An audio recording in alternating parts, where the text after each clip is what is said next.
அந்த நம்பிக்கையெல்லாம் வீண், எல்லாம் போயிட்டையா.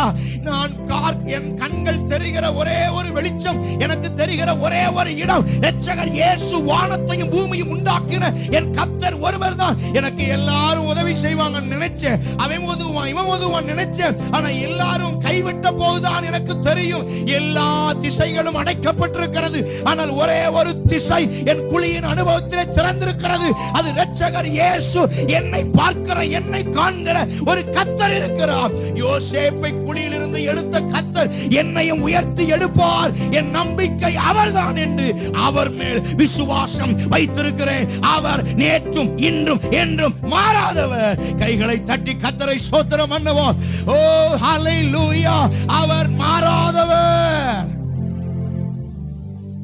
யோசேப்பின் குழியின் அனுபவத்தில் கற்றுக்கொண்ட மூணாவது பாடம், எந்த திசையும் நமக்கு தெரியாத குழியில் ஒரு திசை